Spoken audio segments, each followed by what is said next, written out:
semuanya, kali ini kita akan mereview lagi film yang berjudul Tari Zameen Par, yang mana film ini dirilis pada tahun 2007 di India. Jadi film ini merupakan produksi dari film India, jadi Hollywood. Tuh. Sebelum kita masuk ke dalam review film, kita perkenalan diri terlebih dahulu. Jadi perkenalkan, nama saya Lohita Norakan Melisa dengan NIM 241F10046. Pada video kali ini untuk memenuhi tugas dari mata kuliah pendidikan disabilitas anak intelektual, dan juga dengan dosen penampu Ibu Renala Tama. Mungkin kita lanjut saja ke review film selanjutnya. Jadi dikisahkan ada anak laki-laki yang berumur 9 tahun atau setara dengan umur atau kelas, yaitu kelas 3 SD. Di sini dia bersekolah di sekolah umum atau di sekolah reguler. Tapi di sekolah, ketika dia disekolahkan di sekolah umum ini, dia mengalami disleksia. Atau disleksia itu sendiri merupakan kelainan yang menyebabkan seorang mengalami kesulitan dalam belajar karena ada gangguan. Nah, gangguan dalam belajar ini yaitu ada pada gangguan menulis dan juga membaca. Jadi anak laki-laki ini tuh namanya Ishan. Ishan ini memiliki keterbatasan dalam menulis dan membaca. Tapi dari orang tuanya ini, mereka menolak bahwa sebenarnya Ishan itu anak normal loh, sebenarnya itu sama seperti anak-anak pada umumnya. Dan juga dari orang tuanya si Ishan itu mereka menolak untuk mengatakan bahwa anaknya itu abnormal, padahal memang benar, karena si Ishan ini memiliki kecerdasan di atas rata-rata, yang mana si Ishan bukan hanya di atas rata-rata juga, tapi dia memiliki kecerdasan yang luar biasa.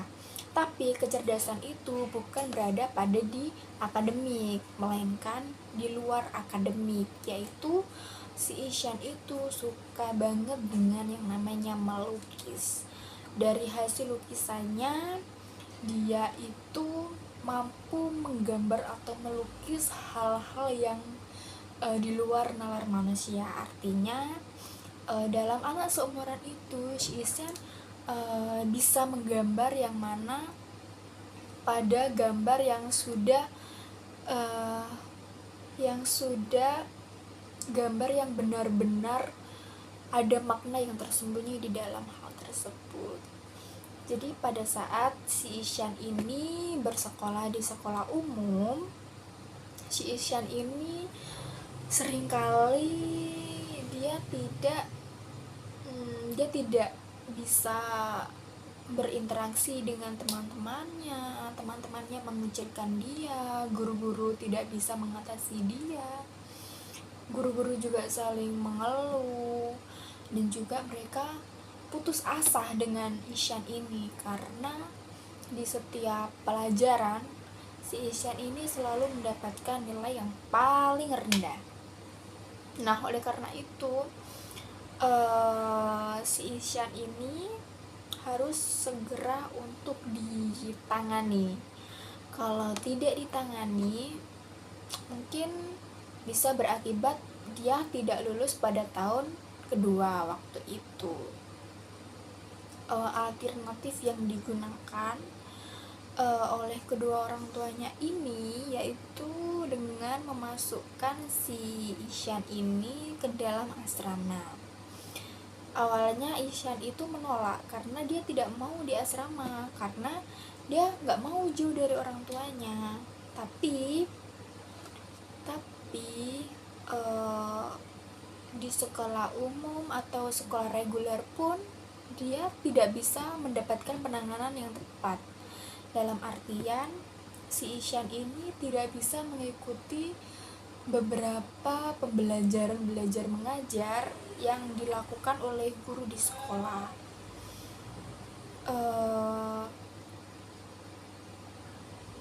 Si Isyan juga ketika mau diantar ke asrama, dia menangis, dia tidak mau, dia memohon kepada orang tuanya bahwa dia nggak mau pergi ke sana, dia nggak mau tinggal di sana, tuh kan. Tapi perlahan tapi pasti orang tuanya meyakinkan bahwa semuanya itu pasti baik-baik saja. Kamu pasti bisa beradaptasi di sana, kamu pasti bisa berubah ketika di sana.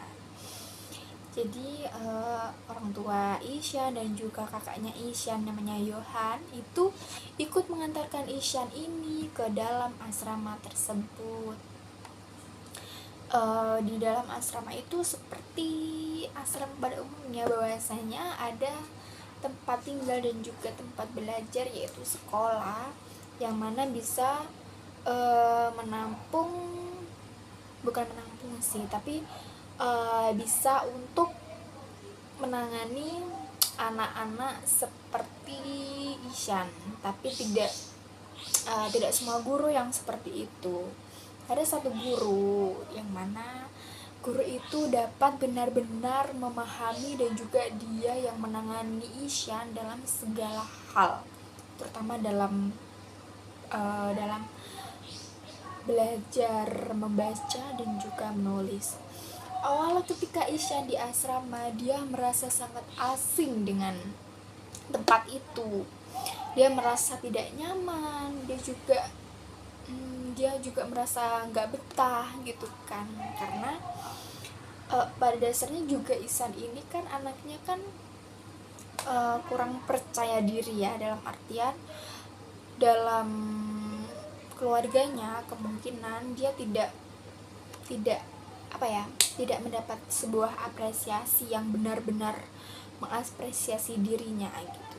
Jadi akhirnya ya mungkin shock atau terkejut gitu kan. Nah, pada hari pertama dia sekolah,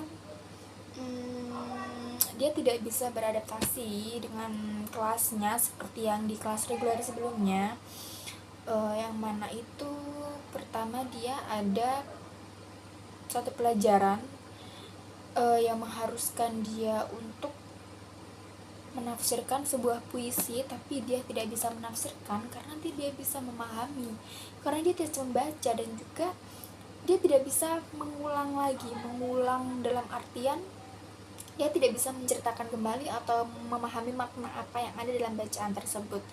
Akhirnya guru itu mengatakan bahwa Isyan itu memang berlahir bodoh atau dan juga malas karena tidak bisa membaca. Nah, di mata pelajaran kedua yaitu ada mata pelajaran seni. Seni waktu itu menggambar sebuah garis gitu. Nah, si Isyan ini tidak fokus dan dia fokusnya itu ke luar.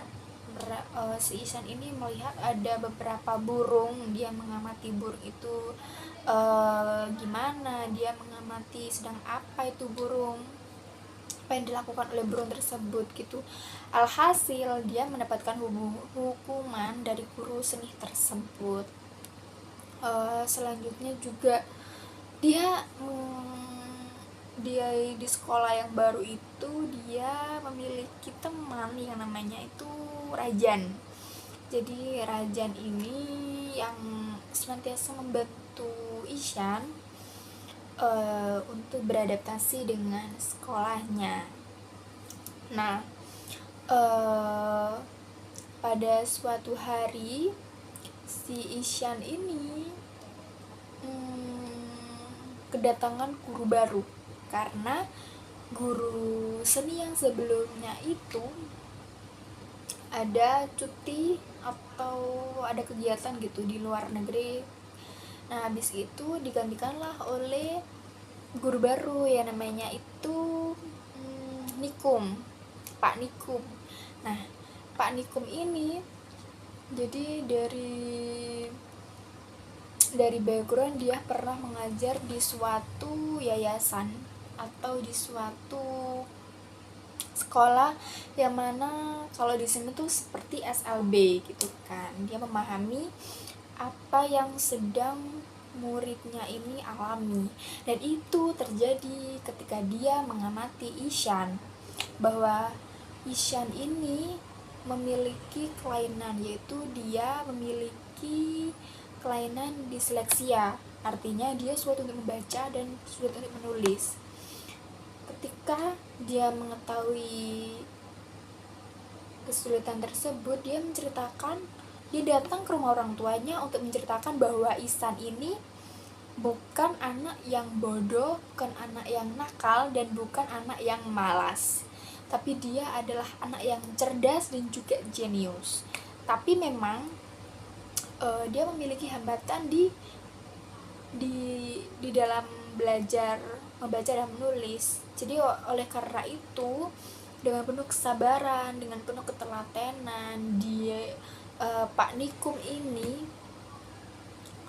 perlahan tapi pasti dia membantu Ihsan dalam mempelajari bacaan. Dia memperkenalkan alfabet itu seperti ini. Dia mengajari dengan penuh hati-hati dan juga penuh kesabaran yang luar biasa. Dia mengajari Ihsan membaca yang benar-benar dari nol. Dia membantu Ihsan juga untuk mengamati huruf, mengamati angka. Dia juga mengajari Ihsan menulis dengan rapi, dari tulisannya yang tidak bisa dibaca menjadi tulisan yang bisa dibaca. Dia juga melakukan beberapa praktek atau tindakan yang dilakukan ini untuk untuk benar-benar mengingatkan bahwa ini huruf ini. Bagaimana sih Ihsan ini tidak bingung dengan huruf yang terbalik, seperti B jadi D, seperti P jadi G, kayak gitu kan. Setelah itu dia juga menceritakan beberapa hal-hal yang bukan hal-hal, sebenarnya tokoh-tokoh dunia, yang mana tokoh-tokoh dunia itu yang mengalami hambatan yang sama seperti Ihsan, dan itu mungkin seperti motivasi buat Ihsan bahwasanya dia itu pasti bisa, bahwasanya dia itu akan bisa maju, akan bisa berkembang kan. Ihsan juga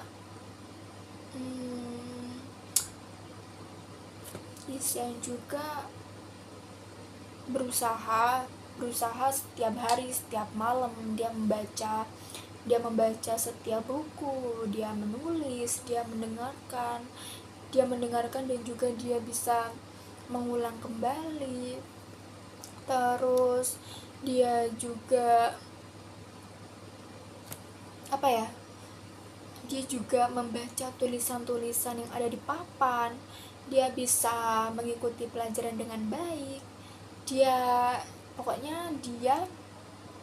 benar-benar berusaha sekuat tenaga dia, bahwasanya aku pasti bisa, dan si Ihsan bisa melewati itu semua. Itu mungkin suatu kebanggaan yang mana si Ihsan ini berhasil untuk melewati beberapa hambatan yang ia miliki, yang mana sebelumnya dia nggak pernah diapresiasi oleh lingkungan, oleh keluarga. Tapi ketika dia bersama Pak Nikum, dia berusaha belajar sesuai dengan apa hal yang ia sukai, dan juga uh, apa kemampuan yang bisa dia andalkan. Sedikit demi sedikit pun dari Ihsan yang awalnya murung, yang awalnya dia sendiri, awalnya dia gak ada temen, tapi bersama Pak Nikum dia semakin ceria, dia banyak tersenyum, dia juga melakukan hal-hal yang dia sukai bersama-sama. Misal kayak dia melukis gitu kan, dia sama Mak Nikum suka melukis, mereka sama-sama memiliki kesamaan gitu kan dalam melukis. Ihsan juga pada waktu itu Pak Nikum membuat kompetisi melukis yang mana itu diikuti oleh guru, siswa, ataupun orang lain yang mau ikut melukis gitu kan. Nah pada waktu itu si Ihsan juga tertarik untuk ikut, akhirnya dia ikut melukis. Pada saat dia mengikuti kompetisi melukis, dia berhasil dan sangat-sangat berhasil menciptakan lukisan yang sangat indah, yang mana itu membuat kedua orang tuanya bangga kepada dia. Menakjubkan sekali ceritanya. Dan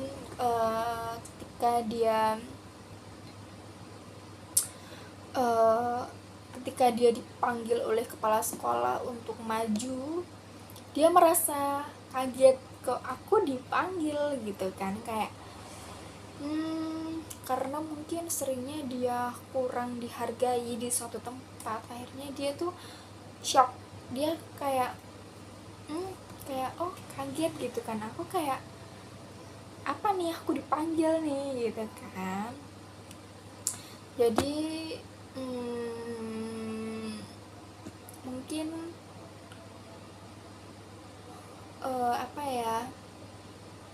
perlunya untuk mengapresiasi apapun yang anak kita lakukan. Jadi teman-teman, pesan moral yang bisa diambil dari film Tari Zameen Par ini yaitu bahwasannya anak itu dilahirkan bahwa setiap anak yang dilahirkan itu sangat istimewa dan anak itu memiliki kelebihan. Nah, kelebihan dari ini yaitu kelebihan setiap anak itu pasti berbeda. Anak yang tidak pandai membaca dan menulis bukan berarti dia bodoh. Begitu juga dengan anak yang tidak bisa matematika, tidak bisa berolahraga, bukan berarti dia itu memiliki kemampuan yang lemah gitu kan.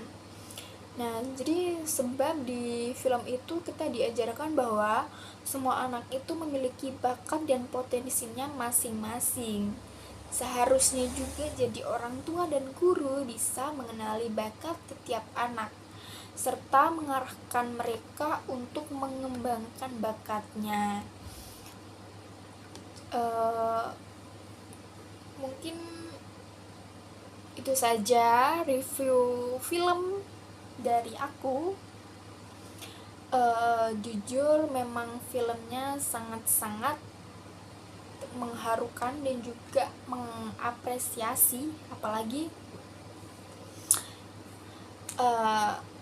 jujur ketika melihat film ini aku menangis, terharu dengan jalan ceritanya yang sangat